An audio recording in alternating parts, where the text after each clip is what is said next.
also sell off. A massive sell-off in Asia overnight as China erases all of the gains for the year. The Shanghai Composite ending down 8.5%, the biggest one-day slump since 2007. Joining us right now on the telephone is BlackRock head of China Equities, Helen.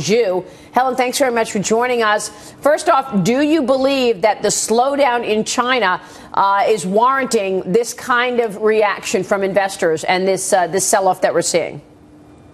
Morning, Maria, and I wish we could be chatting under happier circumstances. I do think that the slowdown in China has been anticipated for some time, but whether it's warranted or not, I think depends on which market we're talking about. If we're talking about the A-share market, well, even though it's down year to date, it's still, up quite significantly over a one-year period. From a valuation perspective, it's pulled back, but it's not at a super cheap level just yet, particularly in the Chinex board and SME board, where, the stocks are still up 55% year to date and still very expensive. In the Hong Kong listed Chinese shares, however, I do think that value has very much emerged. It's trading at 1.2 times price to book, which is basically back to the GFC level. So I think people are really pricing in a pretty dire situation already at the current level. I know that you're invested largely in China, but do you think it's warranted that the rest of the world sells off as China sees this deterioration? Well, I think different parts of the world are in different situations. So clearly, I think for parts of emerging markets, people are quite worried about the China demand picture as well as any kind of risk of further currency weakness in the emerging markets. In the developed markets, I guess people have some exposure in terms of China product sales.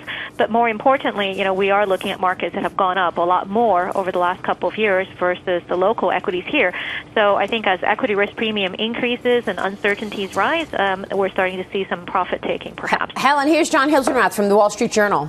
So, Helen, I want to ask you about the economic backdrop. The Chinese government says it wants to get 7% growth this year. At the same time, the data we're seeing, in particular last week, which set off the sell-off, suggests the manufacturing sector is contracting.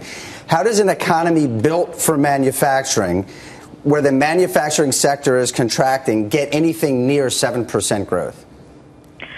That's a very good question, and I think indeed that is what people are worried about, despite the headline sticking to 7%. I think China is very proud of the fact that the consumption side has been growing in the high single digit, and that's roughly half of the economy at the moment, since net exports have gone to close to kind of break even. But that said, as you mentioned, if the other half of the economy is actually stable or maybe even potentially declining in some portions, then it's probably harder to get to anywhere close to that kind of total growth rate. I think what China is trying to do now is pull the levers at its disposal, which is unfortunately going to be very difficult to stimulate consumption to move in a significant way in the near term.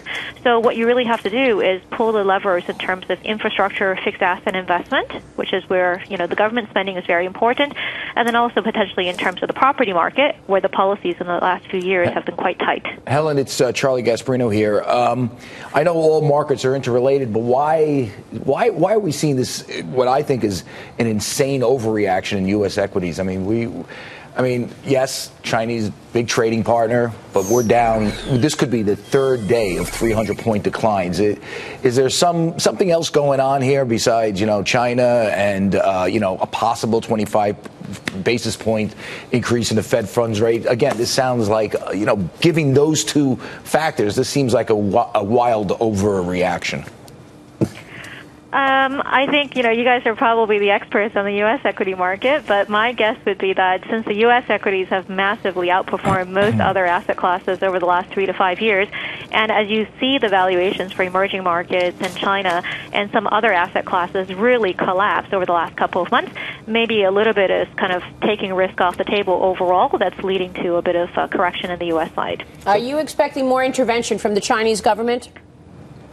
Well, I think it depends on what kind of intervention you're talking about. I think that after they broke the fall in the CSI 300 and the A-share market in early July, I'm hoping that they're not going to take any major action specific to the A-share equity market.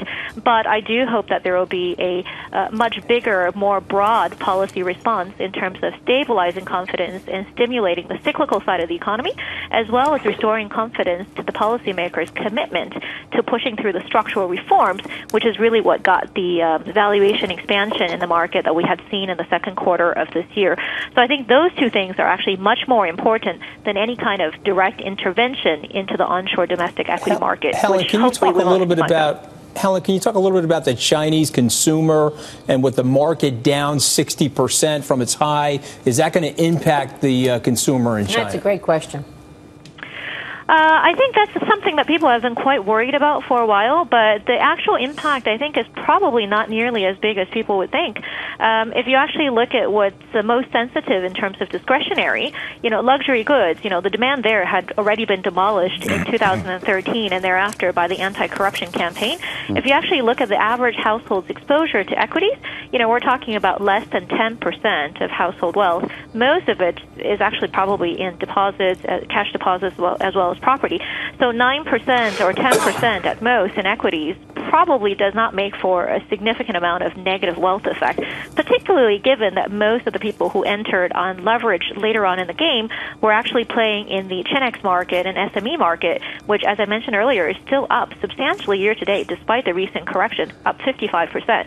So I think the overall speaking impact in terms of consumption is probably not nearly as bad as it might be in other economies where the household wealth distribution to equities is greater. But Helen, you say a lot of the rest is in real estate. The consumers can't be feeling very comfortable about their real estate holdings in China right now. Real quick, Helen. Well, I think prices haven't actually gone down, but if you think about the fact that many people's real estate property holdings were actually granted to them during the housing reform, so even if it's coming down a little bit recently, they're still up substantially. So it's not seeing a huge, wiping out of real household value there. Right. Helen, it's good to have you on the show today. Thanks so much. Thanks. We'll see you soon. Helen Zhu from BlackRock there. Interesting.